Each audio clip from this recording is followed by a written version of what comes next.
में ज्वाइन किया वज़ीर आला पंजाब की मावन खसूसी बराए इतलात डॉक्टर फिरदौस आशिक ऐवान साहिबा। डॉक्टर साहिबा, लाहौर धमाका करने वालों का बड़ी जल्दी सुराग लगाया है कानून नाफिज करने वाले इदारों ने। पूरा नेटवर्क बेनकाब कर दिया। दहशत गर्दों का बुनियादी मकसद आपको क्या लगता है क्या था, ये पता चल सका? बिस्मिल्लाहिर्रहमानिर्रहीम। जैसा कि आप जानते हैं कि सानिया जौहर टाउन जो है वो ना सिर्फ अफसोसनाक है बल्कि कर्बनाक है, लेकिन बर वक्त कार्रवाई करके जो हमारी लॉ इन्फोर्समेंट एजेंसीज, हमारी पुलिस, सीटीडी, पाक फ़ौज और तमाम इंटेलिजेंस इदारों ने मिल के जिस तरह से बर वक्त कार्रवाई करके ना सिर्फ उन किरदारों को अपनी गिरफ्त में लिया है बल्कि उन किरदारों को बेनकाब करते हुए उनके जो सरगना है उन तक पहुंचने के लिए वो तमाम हिकमत अमली तैयार कर ली गई है। और इस वाक़े के तमाम ताने बाने जो हैं वो हिंदुस्तान के साथ मिलते हैं। इस वाक़े को स्पॉन्सर्ड जिसने किया और फैसिलिटेशन की, फिनांसिंग की, वो हमारी हमसाया मुल्क की पाकिस्तान मुखालिफ सोच रखने वाली एजेंसी राह की कारस्तानी है। आपको याद है कि उस दिन जो है वो एक कॉन्फ्रेंस जो फैटिफ के हवाले से प्रिलिमिनरी सेशन चल रहा था और उस सेशन के अंदर पाकिस्तान को ग्रे लिस्ट से निकालने की जो हुकूमती कोशिशें थी वो रंग लाने जा रही थी और दुनिया ने पाकिस्तान को उस ग्रे लिस्ट से निकालने के लिए जो SOPs और तरजीहात तय की थी, पाकिस्तान ने उनमें अक्सरियत पे अमल दरामद कर लिया था। तो लिहाजा इस वाक़े का मकसद जो था वो तवज्जो हटाना था। इस वाक़े का मकसद जो था दुनिया को एक दफ़ा फिर पाकिस्तान का जो दहशतगर्द चेहरा बदकिस्मती से माजी में मुतारफ़ कराया गया उसको एक दफ़ा फिर रोशनास कराना था। अच्छा चलें, आपने इसकी एक्सप्लेनेशन तो दी कि आपको क्या लगता है कि इसके पीछे क्या मुहर्रिकात थे, लेकिन डॉक्टर साहबा इस धमाके के पीछे इंटरनेशनल नेटवर्क को देखें और फिर खत्ते की वक्त की बदलती सूरत हाल को देखें। ख़दशा यही है कि पंजाब पहले भी दहशत गर्दों के निशाने पर रहा है। वैसे तो पूरे पाकिस्तान ने ही सफ़र किया है लेकिन पंजाब ने भी साथ साथ किया है। तो क्या खुसूसी इक़दामात किए जा रहे हैं आने वाले दिनों में किसी भी इस तरह की नागहानी सूरत हाल से निपटने के लिए, उसको रोकने के लिए?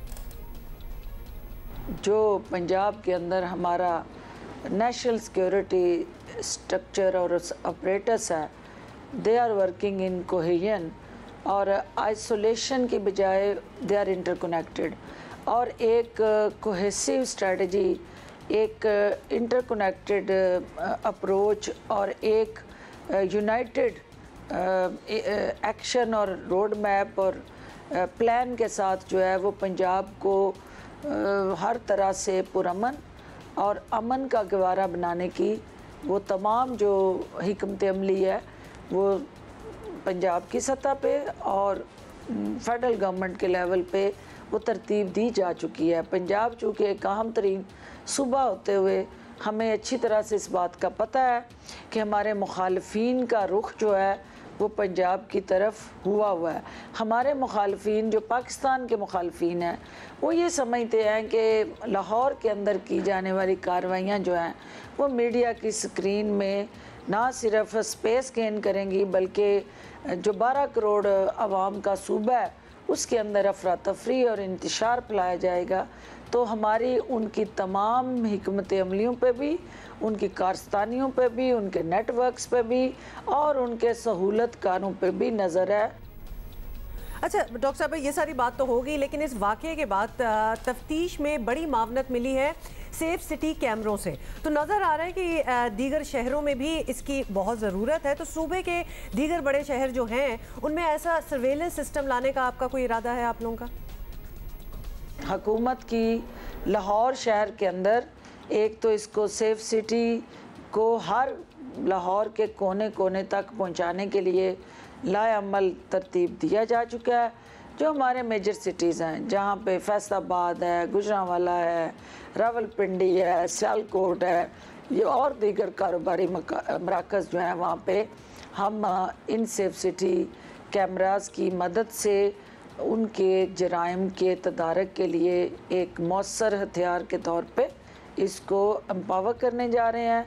इसका इस्तेमाल जो है ना सिर्फ उस क्राइम के साथ जुड़े किरदारों को बेनकाब करेगा, बल्कि अल्टीमेटली हमें इस जदीद टेक्नोलॉजी की मदद से जराइम के ख़ात्मे में भी हौसला अफजा पेशरफ्त और मदद मिलेगी। चलें, गुड लक, और होपफुली आप जो इक़दाम बता रही हैं उन पर मज़ीद अमल किया जाए, बेहतरी लाई जाए, और जो ऑलरेडी प्रोसेस और सिस्टम्स इन प्लेस हैं प्रॉब्ली उसी की वजह से इतनी जल्दी जो है ये मुलज़िमों का सुराग लग सका। बहुत शुक्रिया।